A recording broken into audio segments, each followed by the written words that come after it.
Life comes at you pretty fast. This time last week, Hampton was on the other side of this conversation, but this week, he's one of my favorite starts of the week.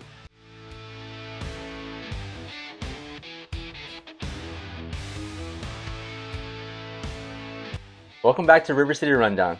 It's time for our weekly starts and sits episode, where I break down the players that I think you should have locked into your lineup and the ones that you may want to keep on the bench. Let's jump into it. Starting with the guys that I feel confident in this week. Caleb Williams, quarterback of the Chicago Bears. There's a lot to like here. Currently, Caleb Williams is quarterback 3 on the year, and this week, the Chicago Bears face off against the Las Vegas Raiders, who just allowed Marcus Mariota to have a pretty good game in his first regular season start since January of 2022. My bold prediction for this game is that Caleb Williams has his way with this Raiders defense. I've also got this game being the sneaky shootout game of the week.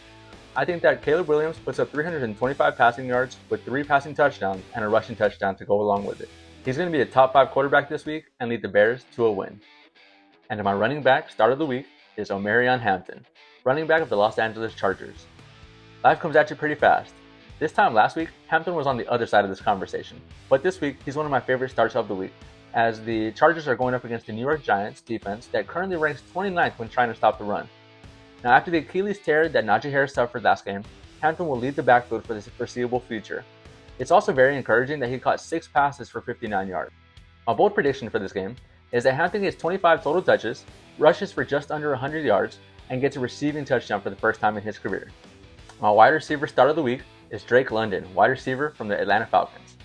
London has had an underwhelming year this season so far, but I think that after last week's poor performance from the Falcons as a whole, this week they face off against the Washington Commanders, who just allowed 3 touchdowns and 145 yards to Trey Tucker. I expect London to have a big game, his biggest of the 2025 season. With this game, I do expect Michael Penix to force feeding him the ball if need be. My bold prediction is that Drake London gets 7 catches for 100 yards and a touchdown. My tight end start of the week, I guess you could say I have 2. As if anybody were not going to start Trey McBride, I just have to say I think Trey McBride has a really solid chance at being the tight end 1 this week, as the Arizona Cardinals face off against the Seattle Seahawks, who currently rank 30th in trying to stop the tight end position. I think that he is in a position to have his best game of the year so far. I do expect Kyler Murray to find him in the end zone. I think Trey McBride might be in a position to score multiple touchdowns for the first time this season. But for those fantasy managers who have Trey McBride, it's not like you weren't going to start him anyways. So my other tight end start of the week is Hunter Henry. I think he is legit. I think that Drake May feels comfortable throwing the ball to Henry. I think that you're going to continue to see him feed him the ball, as the pass catchers in the wide receiver department of the New England Patriots offense have looked pretty unsteady, not too reliable. I think that Hunter Henry is going to be Drake May's favorite target this entire season. I expect Hunter Henry to be a top 10 tight end this season when it's all said and done. And I think that Henry is going to find the end zone once again this week. I expect Hunter Henry to have a pretty big game. I think that Henry reels in 6 catches for 50 yards and a touchdown. And now my sleeper start of the week is Matthew Golden, wide receiver of the Green Bay Packers.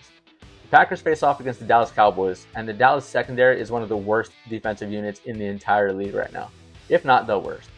The Cowboys rank dead last against receivers so far after allowing monster games to Malik Neighbors, Wan'Dale Robinson, Rome Odunze, Luther Burden III, and with Golden being a speedy, big play threat, I expect him to get behind the defensive coverage secondary, and he's going to make big plays in this one, surpassing 100 yards for the first time in his young career, as well as his first receiving touchdown. My bold prediction is 5 catches for 100 yards or more and a receiving touchdown. And now let's talk about the players that I'd be wary of this week, the sits.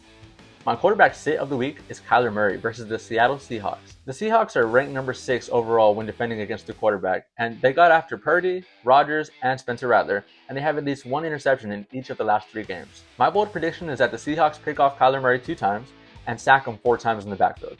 I think the one bright side to this game plan is that Trey McBride will be involved in the offense, but I don't see that same success for Kyler Murray this week. My running back sit of the week is Javonte Williams. As the Cowboys face off against an uber-talented Green Bay Packers defensive front line, I don't expect Williams to have much success on the ground. The Packers have only allowed 1 rushing touchdown in the last 3 games, and it was not until last week, late in the 4th quarter, when Quinshon Judkins got his way into the end zone, late in the 4th quarter. I also expect Dallas to have to play from behind in this one, and I don't think the game script is going to allow for much Javonte Williams work to begin with. So in this game, my bold prediction is that he's going to be under 50 yards rushing and not find the end zone in this matchup. My wide receiver sit this week is DK Metcalf, as the Steelers face off against the Minnesota Vikings. The Vikings are currently ranked number 1 against wide receivers after their unbelievable game against Cincy last week. This game takes place Sunday morning in Dublin, Ireland, and we've seen over the years that these overseas games, for whatever reason, don't typically carry over big fantasy play. Although that is not indicative of a player's performance just because they're playing in a different country, it is worth noting. Not to mention that I expect the Purple People Eaters to be in the backfield for a majority of the game, wreaking havoc and being a thorn in Aaron Rodgers' side. I expect the Vikings defense to be all over him and make life miserable for all Steelers pass catchers as well. My bold prediction is that the Steelers are held under 10 points and that DK Metcalf has less than 50 receiving yards in this matchup with no touchdowns. My tight end sit of the week is Mark Andrews as the Baltimore Ravens face off against the Kansas City Chiefs. Now I know there's going to be a lot of people who, after finally seeing Andrews break out this season, are going to want to throw him back into their starting tight end position. Now I know that after finally seeing Andrews break out in a big way against the Lions on Monday Night Football, there will be a lot of people that are eager to throw him back in their starting tight end slot. I'm here to tell you that this is not the week you want to make that adjustment. If you can avoid it, by all means do so. The Chiefs rank top 3 against the tight end position this year, and with Isaiah likely possibly returning back to action this week, it will not only complicate who will see the majority of the opportunities, but it will just make it painful for you to watch neither one of these tight ends produce much. My bold prediction is that Andrews has 4 catches for 30 yards or less with no touchdowns. The matchup of the week, the one I've got my eyes glued on, is the Chicago Bears facing off against the Las Vegas Raiders. I'm keeping a close eye on the Bears and Raiders because this could be a fantasy goldmine. There are several key contributors playing in this one in terms of fantasy, and this is my vote for sneaky shootout of the week. Those are my starts and sits for week 4. Remember, fantasy football is not always about playing the biggest name value. It's about playing the right matchups and current trends. If you enjoyed this episode, be sure to follow Rivercity Rundown on Instagram at rivercity_rundown for more updates and fantasy football content. And make sure to subscribe wherever you're listening. Good luck in week 4.